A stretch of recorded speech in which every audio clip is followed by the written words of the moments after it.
India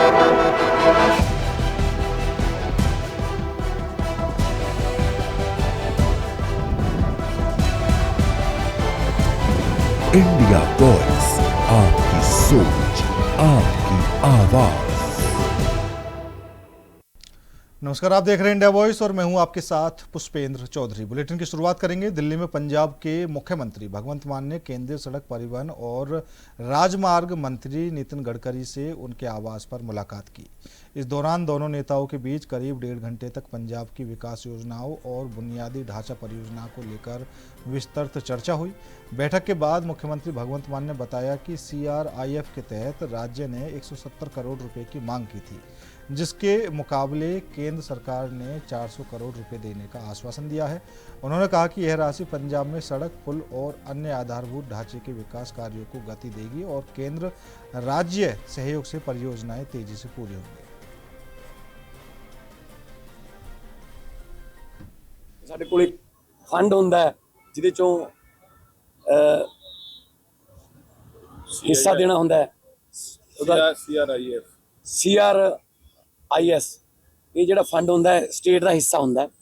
ਅਸੀਂ 170 ਕਰੋੜ ਮੰਗਿਆ ਸੀਗਾ, ਉਹਨਾਂ ਨੇ 400 ਕਰੋੜ ਦੇਣ ਦਾ ਵਾਅਦਾ ਕਰ ਲਿਆ ਤੇ 400 ਕਰੋੜ ਤੁਹਾਨੂੰ ਇਸ਼ੂ ਕਰ ਦਿੰਦੇ ਆ ਤੇ ਅਸੀਂ ਉਹਦੇ ਨਾਲ ਸੜਕਾਂ ਜਿਹੜੀਆਂ ਨੇ ਕੋਈ ਹੋਰ ਰਿਪੇਅਰ ਹੋਊਗੀ ਜਾਂ ਨੈਸ਼ਨਲ ਹਾਈਵੇ ਦੇ ਕੋਈ ਹੋਰ ਕੰਮ ਜਾਂ ਸਟੇਟ ਹਾਈਵੇ ਦੇ ਕੰਮ ਨੇ ਉਹ ਅਸੀਂ ਪੂਰੇ ਕਰ ਲਾਂਗੇ।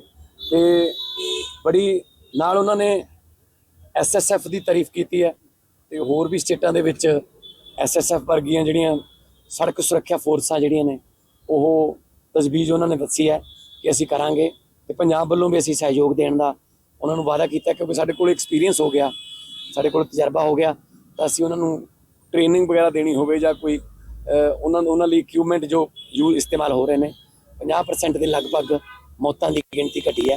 ਸੋ ਬੜੀ ਵਧੀਆ ਮੀਟਿੰਗ ਰਹੀ, ਬੜੇ ਅੱਛੇ ਮਾਹੌਲ 'ਚ ਮੰਤਰੀ ਸਾਹਿਬ ਨੇ ਕਿਹਾ ਕਿ ਪੰਜਾਬ ਦੇ ਵਿੱਚ ਅਸੀਂ ਕੋਈ ਵੀ ਜਿਹੜਾ ਇਸ ਤਰ੍ਹਾਂ ਦਾ ਪ੍ਰੋਜੈਕਟ ਉਹਨਾਂ ਦੇ ਵੀ 2-4 ਸੀਗੇ ਮੁੱਦੇ ਜਿਹਦੇ ਵਿੱਚ ਉਹਨਾਂ ਦਾ ਕੰਮ ਰੁਕਿਆ ਪਿਆ ਸੀ ਕਿਤੇ ਛੋਟੀ ਮੋਟੀ ਜਗ੍ਹਾ ਤੇ, ਉਹ ਕਹਿੰਦੇ ਵੀ ਆਉਣ ਵਾਲੇ ਦਿਨਾਂ ਦੇ ਵਿੱਚ ਇਹ ਸਾਰੇ ਕੰਪਲੀਟ ਹੋ। अखिलेश यादव के छोटे भाई और पूर्व मुख्यमंत्री मुलायम सिंह यादव के छोटे बेटे प्रतीक यादव के निधन की खबर से पूरे राजनीतिक और सामाजिक क्षेत्र में शोक की लहर दौड़ गई है। घटना के बाद सैफई, लखनऊ से लेकर दिल्ली तक नेताओं और समर्थकों में गहरा दुख देखा जा रहा है।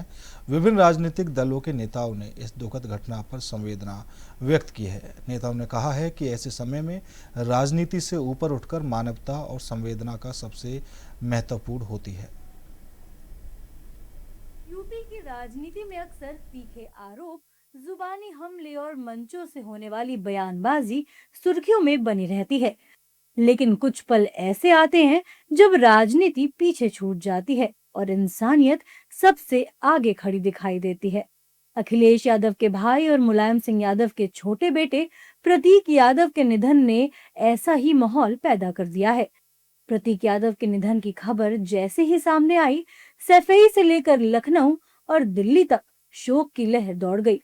समाजवादी पार्टी के कार्यकर्ता तो गम में डूबे ही थे, लेकिन राजनीतिक विरोधियों ने भी इस दुख की घड़ी में अपने मतभेद भुलाकर यादव परिवार के प्रति संवेदनाएं व्यक्त की।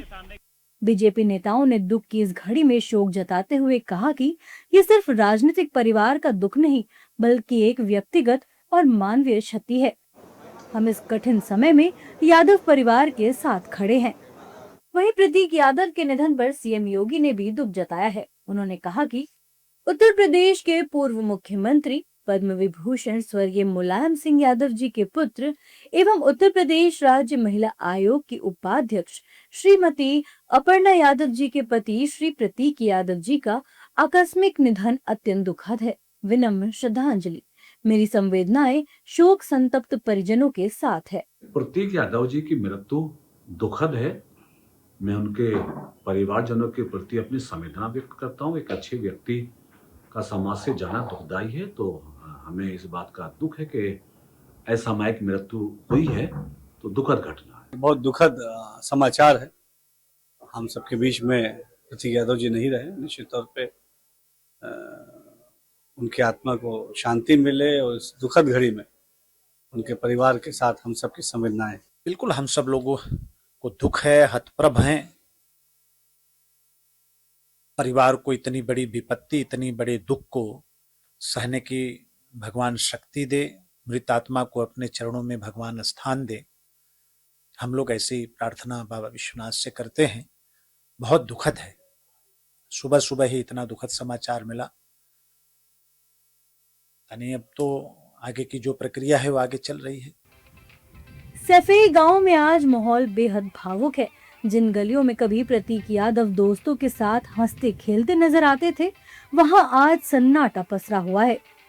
वहीं समाजवादी पार्टी और विपक्षी दलों के नेताओं ने प्रतीक यादव की मौत पर खेद प्रकट किया है। विपक्षी दलों के नेताओं का कहना है कि परिवार के लिए ये बहुत ही दुख की घड़ी है। देखिए, सबसे पहले तो मैं संवेदना व्यक्त करना चाहता हूँ, क्योंकि आपको मालूम होना चाहिए कि मुलायम सिंह समाजवादी नेता रहे हैं, सेकुलर आदमी रहे हैं, और वो हज़ारों लाखों करोड़ों के तादाद में उनके अनुयायी हैं। और आज जिस परिस्थिति में आदरणीय अखिलेश जी मतलब इंडिया गठबंधन और यूपी को जो लीड कर रहे हैं, तो ये हम लोग के लिए बहुत बड़ी चीज़ है। लेकिन उस परिस्थिति में आज उनके छोटे भाई का देहांत होना बड़ा दुखद समाचार है। अब माननीय प्रतीक यादव उस परिवार के हैं जिस परिवार ने यहाँ लंबे समय तक शासन भी किया और समाजवादी पार्टी बहुत आगे गई। प्रतीक यादव के आकस्मिक निधन से पूरा समाजवादी पार्टी परिवार दुखी है। हमें खबर लगी, हम भी आ गए हैं। अभी कोई प्रैक्टिकल बयान नहीं देना चाहिए। हाँ, अभी डिसाइड होगा मिट्टी कहाँ होगी, हम लोग जाएंगे वहाँ। बहुत दुखद घटना है जो हम लोगों को सुबह सुबह झकझोर दी है। एक हम परिवार के लिए बड़ी क्षति है। किसी भी परिवार का सदस्य जाएगा तो निश्चित रूप से दर्द और दुख होगा, और वो दुख साफ नजर आ रहा है। बाकी बात आदरणीय अखिलेश यादव जी आपसे करेंगे। हम लोगों को सुबह जानकारी मिली कि हॉस्पिटल ले गए थे और वहाँ पे डेथ हो गई है, और इसके ज्यादा कोई जानकारी बहुत नहीं है। मुलायम सिंह यादव की विरासत हमेशा सिर्फ राजनीति तक सीमित नहीं रही। उन्होंने रिश्तों को निभाने और विरोधियों के साथ भी व्यक्तिगत सम्मान बनाए रखने की राजनीति की थी। शायद यही कारण है कि आज उनके परिवार के दुख में अलग अलग दलों के नेता भी शामिल हैं। अखिलेश यादव के छोटे भाई और पूर्व मुख्यमंत्री मुलायम सिंह यादव के पुत्र प्रतीक यादव के निधन की खबर से पूरे प्रदेश में शोक की लहर दौड़ गई है। विभिन्न राजनीतिक दलों के नेताओं ने इस दुखद घटना पर संवेदना व्यक्त करते हुए कहा है कि ऐसे समय में राजनीति से ऊपर उठकर मानवता को प्राथमिकता देनी चाहिए।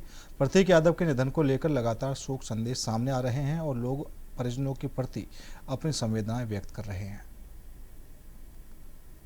राजनीति में अक्सर तीखे आरोप, जुबानी हमले और मंचों से होने वाली बयानबाजी सुर्खियों में बनी रहती है।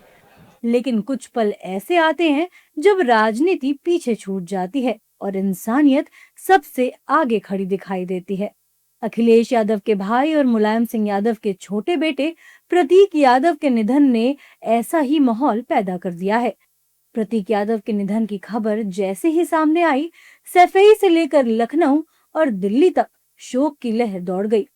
समाजवादी पार्टी के कार्यकर्ता तो गम में डूबे ही थे, लेकिन राजनीतिक विरोधियों ने भी इस दुख की घड़ी में अपने मतभेद भुलाकर यादव परिवार के प्रति संवेदनाएं व्यक्त की। बीजेपी नेताओं ने दुख की इस घड़ी में शोक जताते हुए कहा कि ये सिर्फ राजनीतिक परिवार का दुख नहीं, बल्कि एक व्यक्तिगत और मानवीय क्षति है। हम इस कठिन समय में यादव परिवार के साथ खड़े हैं। वहीं प्रतीक यादव के निधन पर सीएम योगी ने भी दुख जताया है। उन्होंने कहा कि उत्तर प्रदेश के पूर्व मुख्यमंत्री पद्म विभूषण स्वर्गीय मुलायम सिंह यादव जी के पुत्र एवं उत्तर प्रदेश राज्य महिला आयोग की उपाध्यक्ष श्रीमती अपर्णा यादव जी के पति श्री प्रतीक यादव जी का आकस्मिक निधन अत्यंत दुखद है। विनम्र श्रद्धांजलि। मेरी संवेदनाएं शोक संतप्त परिजनों के साथ है। फिलहाल रुकेंगे छोटे से ब्रेक के लिए। ब्रेक के बाद खबरों का सिलसिला लगातार जारी है। ब्रेक के बाद एक बार फिर आप सभी का स्वागत है। बढ़ेंगे अगली खबर की ओर। प्रयागराज में उत्तर मध्य रेलवे ने छुट्टियों के मौसम में यात्रियों की बढ़ती भीड़ को देखते हुए विशेष प्रबंध किए हैं। रेलवे प्रशासन ने बताया कि यात्रियों की सुविधा और सुगम यात्रा सुनिश्चित करने के लिए 500 से अधिक ग्रीष्मकालीन विशेष ट्रेनों का संचालन किया जा रहा है, जबकि लगभग 4000 ट्रेनों के नेटवर्क से गुजरने की संभावना है। समर सीजन स्टार्ट हो चुका है और 15 अप्रैल से ही उत्तर मध्य रेलवे लगातार समर स्पेशल ट्रेनों का संचालन कर रहा है। अब तक हम लोग 500 से अधिक समर स्पेशल ट्रेन नोटिफाई कर चुके हैं। ये वो नंबर है जो उत्तर मध्य रेलवे द्वारा संचालित ट्रेनें हैं। इनका संचालन उत्तर मध्य रेलवे के ही किसी न किसी स्टेशन से होगा, प्रारंभ होगी और यहीं पर आके वो ट्रेन टर्मिनेट होंगी। इसके अलावा 4000 से अधिक ट्रेनें ऐसी हैं जो उत्तर मध्य रेलवे क्षेत्र से होकर गुजरेंगी। जिनका संचालन किसी अन्य रेलवे द्वारा किया जा रहा है, लेकिन हमारे यहाँ से होकर गुजरेंगी और हमारे यात्रियों को भी इन ट्रेनों में बोर्डिंग, डिबोर्डिंग, रिजर्वेशन सारी फैसिलिटीज प्राप्त होंगी। तो इस तरह से हम लोग लगातार अधिक से अधिक समर स्पेशल ट्रेनों का संचालन कर रहे हैं ताकि यात्रियों की आवश्यकता को देखते हुए, उनके यात्रा पैटर्न को देखते हुए हम उन्हें देश के प्रत्येक कोने से कनेक्ट कर सकें। ये जो हमारी ट्रेनें हैं वो हर दिशा के लिए चल रही हैं। आप किसी भी दिशा के लिए यात्रा प्लान कर सकते हैं और अपना, चाहे आप अपने घर की ओर जा रहे हैं, अपने परिवार के पास जा रहे हैं, किसी टूरिस्ट स्पॉट की ओर जा रहे हैं, किसी फंक्शन को अटेंड करने जा रहे हैं, तो इन सारी ट्रेनों के माध्यम से अपनी जर्नी को प्लान कर सकते हैं। समर समाजवादी पार्टी की सांसद ने नीट पेपर लीक मामले को लेकर केंद्र सरकार पर तीखा हमला बोला है। उन्होंने कहा कि बार बार होने वाले पेपर लीक से युवाओं का भविष्य खतरे में पड़ रहा है और सरकार जवाब देने में विफल रही है। सांसद ने पूछा कि आखिर यह सिलसिला कब तक रुकेगा। उन्होंने महंगाई, पेट्रोल और डीजल की बढ़ती कीमतों को लेकर भी सरकार को घेरा। प्रधानमंत्री की खपत कम करने वाली अपील पर कटाक्ष करते हुए उन्होंने इसे सरकार की नाकामी बताया है।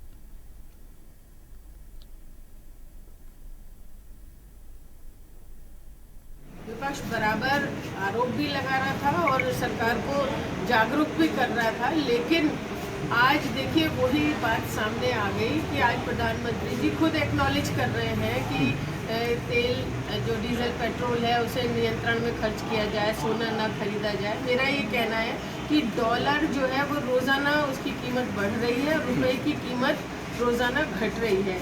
एक बात तो मेरा ये कहना है कि सरकार जनता को तो मशवरा दे रही है कि कम से कम डीजल पेट्रोल खर्च हो, लेकिन सरकार अमल में नहीं ला रही। अभी पिछले दिनों जिन भी तरह से ये बंगाल के अंदर चुनाव हुआ है और जिस तरह से धज्जियाँ उड़ाई गई हैं संविधान की और ये चुनाव जीता गया है, वहाँ पर इतने बड़े प्रोग्राम का जो शपथ ग्रहण का आयोजन किया गया जिसमें तमाम मुख्यमंत्री, तमाम मंत्री वहाँ गए, तो वहाँ इतनी मंत्रियों के जाने की क्या आवश्यकता थी? क्यों जनता के पैसे को बर्बाद करने की ज़रूरत थी? क्या उसमें डीजल पेट्रोल खर्च नहीं हुआ होगा? तो ये मेरा सवाल है कि जनता को तो वो मशवरा दे रहे हैं, लेकिन खुद भी तो अमल में लाएं ये सरकारें जो इतनी बड़ी बड़ी मीटिंग करी जा रही हैं या प्रोग्राम किए जा रहे हैं, उसमें क्या ज़रूरत थी? पूरे हिंदुस्तान के मंत्री चुनाव में रहे तो वो किन सवारियों से गए? क्या वो साइकिलों से या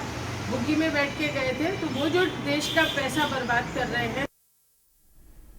हापुड़ में सपा जिला उपाध्यक्ष अयूब सिद्दीकी के घर पर बुलडोजर कार्रवाई की गई है। प्रशासन ने कोर्ट के आदेश पर कार्रवाई करते हुए मकान को बुलडोजर से जमींदोज कर दिया। आरोप है कि सरकारी तालाब की जमीन पर अतिक्रमण कर मकान बनाया गया था।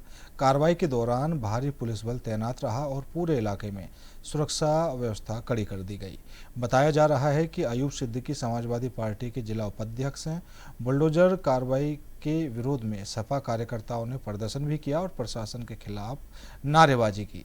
मामला हापुड़ सिटी कोतवाली क्षेत्र के नगोला हैदर गांव का बताया जा रहा है। प्रशासन का कहना है कि कोर्ट के निर्देशों के अनुसार अवैध कब्जे को हटाने की कार्रवाई की गई है और कानून व्यवस्था बनाए रखने के लिए पुलिस लगातार निगरानी कर रही है।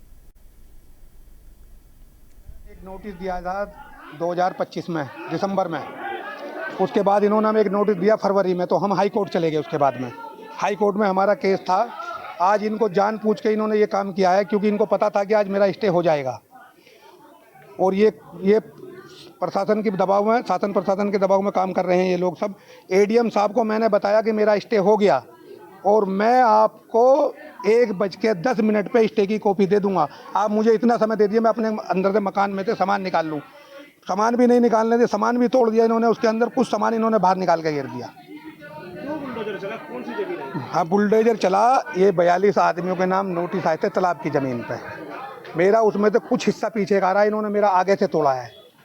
आ गए थे, पूरा मकान मेरा ध्वस्त कर दिया इन्होंने। मेरा कुछ हिस्सा पीछे आ रहा होगा, मुझे नहीं पता उसके बारे में, इन्होंने बताया तो आ रहा होगा। मैं उसके लिए हाई कोर्ट चला गया, हाई कोर्ट में मेरा स्टे हो। सीतापुर जनपद से इस वक्त की बड़ी खबर प्रकाश में आ रही है। प्राप्त जानकारी के अनुसार इमलिया सुल्तानपुर थाना क्षेत्र के सिमराहन गांव के पास शराब की दुकान बंद करके घर वापस जा रहे चाचा भतीजे को दबंगों ने रास्ते में रोक लिया और लूटपाट करने का प्रयास किया। विरोध करने पर दबंगों ने पहले तो शराब सेल्समैन और उसके चाचा को लाठी डंडों से पीटा, फिर पैसों से भरा हुआ बैग छीन लिया।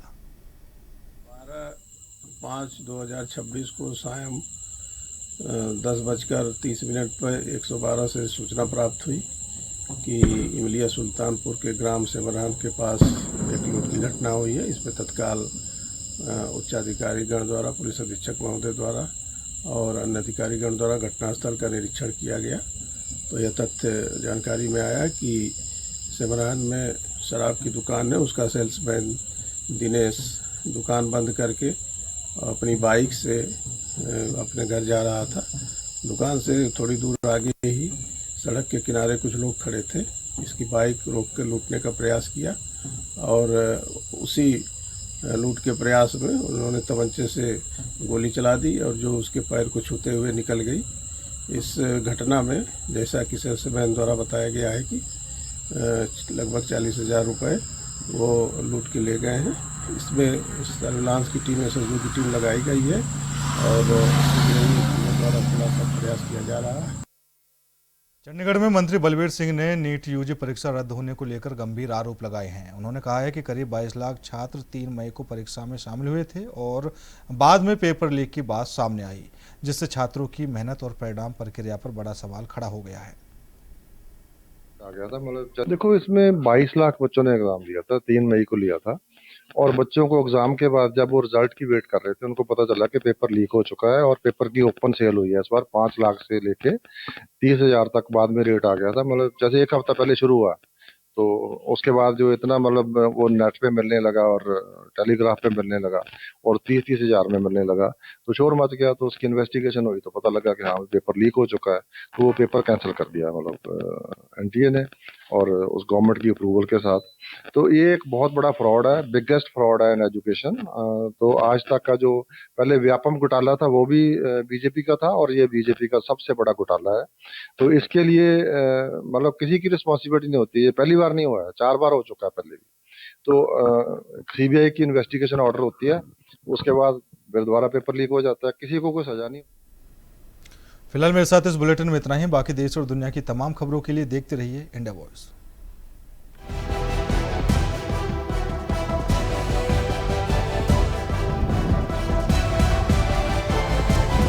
इंडिया वॉइस, आपकी सोच, आपकी आवाज।